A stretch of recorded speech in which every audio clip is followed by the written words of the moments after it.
নির্বাচনী হলফনামায় অধিকাংশ হেভিওয়েট প্রার্থীর আর্থিক অবস্থা করুণ।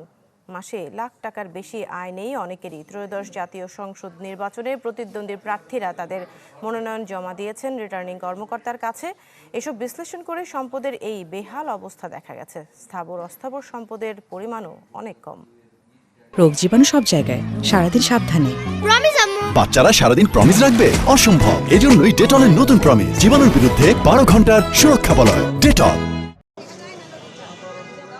জাতীয় সংসদ নির্বাচনে অংশ নেয়ার অন্যতম শর্ত প্রার্থীকে হলফনামায় জানাতে হয় নিজের সম্পর্কে প্রয়োজনীয় তথ্য, যেন ভোটাররা জানতে পারেন প্রার্থীদের সম্পদ, শিক্ষাগত যোগ্যতা, পেশাসহ গুরুত্বপূর্ণ তথ্য। ত্রয়োদশ জাতীয় নির্বাচনে অংশ নেয়া গুরুত্বপূর্ণ নেতাদের হলফনামা বিশ্লেষণ করে দেখা যাচ্ছে বিএনপির ভারপ্রাপ্ত চেয়ারম্যান তারেক রহমান রাজনীতিবিদ হিসেবে দেখিয়েছেন। হলফনামায় শিক্ষাগত যোগ্যতা উচ্চ মাধ্যমিক এবং দ্বৈত নাগরিকত্ব নেই বলে উল্লেখ করেছেন। তার বার্ষিক 6,76,353 টাকা আয়ের উৎস শেয়ার ও ব্যাংক আমানত। জমি আছে 2.01 একর ও 1.4 শতাংশ। এছাড়া উপহার হিসেবে পেয়েছেন 2.9 শতাংশ জমি। অব্যাহতি পেয়েছেন 77টি মামলার সবগুলো থেকেই। আর ঢাকা 15 আসন থেকে প্রতিদ্বন্দ্বিতা করা জামায়াতের আমির ডাক্তার শফিকুর রহমান হলফনামায় উল্লেখ করেছেন তিনি এমবিবিএস পাস, পেশা চিকিৎসক, বার্ষিক আয় 3 লাখ টাকা। এছাড়া অন্য উৎস থেকেও আরও 60,000 টাকা তার আয় হয়। শফিকুর রহমানের নগদ অর্থ আছে 60,76,497 টাকা। সব মিলিয়ে শফিকুর রহমানের সম্পদের পরিমাণ প্রায় 1.5 কোটি টাকার। এছাড়া 2025-26 অর্থ বছরে তিনি 30,000 টাকার আয়কর দিয়েছেন। ঢাকা 11 আসনে লড়ছেন এনসিপির আহ্বায়ক নাহিদ ইসলাম। শিক্ষাগত যোগ্যতা অনার্স পাস দেখিয়ে হলফনামায় পেশা উল্লেখ করেছেন পরামর্শক। তার বার্ষিক আয় 16 লাখ টাকা। নগদ আছে 19,50,000 টাকা।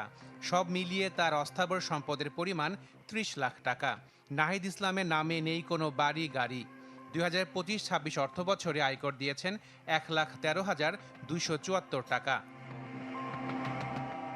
বিএনপি মহাসচিব মির্জা ফখরুল ইসলাম আলমগীর লড়ছেন ঠাকুরগাঁও 1 আসন থেকে।